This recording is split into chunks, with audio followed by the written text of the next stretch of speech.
కూటమి ప్రభుత్వంపై మాజీ మంత్రి పేర్ని నాని మరోసారి సంచలన ఆరోపణలు చేశారు. కిమ్స్ ఆసుపత్రిలో బాత్రూంలు కడిగేవాడితో ఆధుని మెడికల్ కాలేజీకి టెండర్ వేయించారని అన్నారు.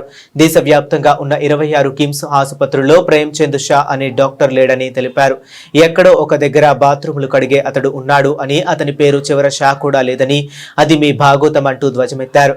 చంద్రబాబు వంట మనుషులతో ఎంఓయూ చేసుకున్నాడు అని, కేసీఆర్ అంటే ఏబిఎన్ రాధాకృష్ణ అల్లాడిపోయాడని, ఇప్పుడేమైందని, మరి బాత్రూంలు కడిగే వాడితో టెండర్ వేయించలేదా అని ప్రశ్నించారు. మా కిమ్స్ ఆసుపత్రిలో ప్రేమ్చంద్ షా అనే డాక్టర్ ఉన్నాడు అని కిమ్స్ సంస్థతో లేఖ విడుదల చేస్తే తాను చంద్రబాబు నాయుడికి శిరస్సు ఉంచి బహిరంగ క్షమాపణ చెప్తానంటూ మాజీ మంత్రి పేర్ని నాని సవాల్ విసిరారు. సింగపూర్ అమరావతి సింగపూర్ అన్నాడు. సింగపూరే అమరావతి, అమరావతి సింగపూర్. మీరు కళ్ళకు గంటలు కట్టి సింగపూర్ నుంచి ఏమన్నా తీసుకొచ్చి అమరావతిలో వదిలేస్తే ఇదేంటి నన్ను ఏ బజార్లో వదిలేరు, సింగపూర్లో ఇది ఏ బజార్ కొత్తగా ఉందని అంటారు సింగపూర్ వాళ్ళు అన్నాడు. నారాయణ గారేమో సంవత్సరం ప్రతి 3 నెలలకు ఒకసారి మీటింగ్ పెడుతున్నాడు, ప్రెస్ మీట్. ఇప్పటికి ఇన్ని వేల ఎకరాలు తుమ్మ చెట్లు కొట్టాం అని, అదే పని. తుమ్మ చెట్లు కొట్టాం, నీళ్లు తోడాం, తుమ్మ చెట్లు కొట్టాం, నీళ్లు తోడాం. బిల్డింగ్లు అవ్వా, ఊరు అవదా? వాళ్ళేమో ఫ్లాట్లు ఇవ్వలేదని ఏడుస్తున్నారు. ఫ్లాట్లు ఇవ్వలేదని ఏడుస్తున్నారు. ఇది చాలకి ఇంకా ఇవాళ 1000 హెక్టార్లు స్పోర్ట్స్ సిటీ, 1000 హెక్టార్, 2000 హెక్టార్లు. ఆ సిటీ 2000 హెక్టార్లు. ఎడ్యుకేషన్ హబ్ 2000 హెక్టార్లు. ఆ సిటీ ఇట్లా ఇన్ని 1000 హెక్టార్లని పంచిపెట్టేశారు కదా. ఎవడు ఒక్కడన్నా కట్టాడా అని అడుగుతున్నాను. ఇవాళ మళ్ళీ భూమి లేదు ఎయిర్పోర్ట్కి అంటున్నారు. ఉన్న భూమిలో కట్టచ్చు కదా అని అడుగుతున్నాను. సింగపూర్ లేదు. అప్పుడు కూడా సింగపూర్ ప్రభుత్వం మన అమరావతిని కడుతుందని చెప్పి ప్రెస్ మీట్లు పెట్టారు. ఈ మెడికల్ కాలేజీలు తంతులాగానే వైజాగ్లో 20 లక్షల కోట్ల తంతు కూడా ఇదే.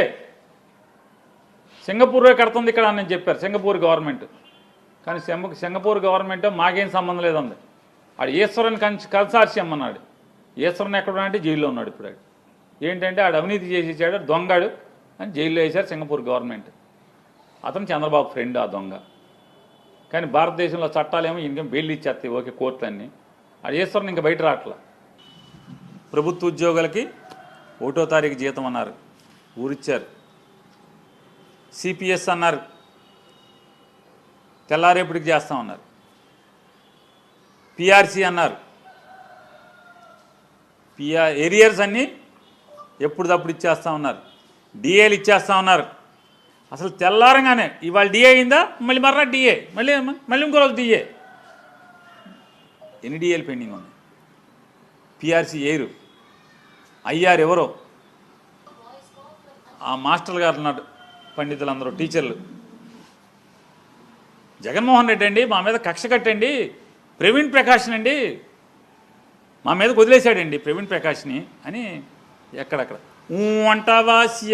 అంటావా సీఎం అన్నారు. చంద్రబాబు నాయుడు గారు మరి మీ మీద ముసలి కన్నీరు కార్చాడు కదా, కపట ప్రేమ చూపించాడు కదా. జగన్మోహన్ రెడ్డి గారి మీద విషపు మాటలు మీ మెదడులో ఎక్కించాడు కదా ఉద్యోగ సంఘాలకి, టీచర్లకి. ఇవాళ మరి రాజుగారిని మీ మీదకు వదిలేసింది ఎవరు? గోరు చుట్టు మీద రోకటి పోట్లాగా ఇన్ సర్వీస్ టెట్ అంటున్నారు. ఇన్ సర్వీస్ టెట్ అంట. మీ విద్యాశాఖ మంత్రి గారు చాలా కబుర్లు చెప్పాడు. ఇవాళ కనీసం టీచర్ల సంఘాలకి చర్చించడానికి కనీసం అపాయింట్మెంట్ ఇస్తున్నాడా అని అడుగుతున్నాను.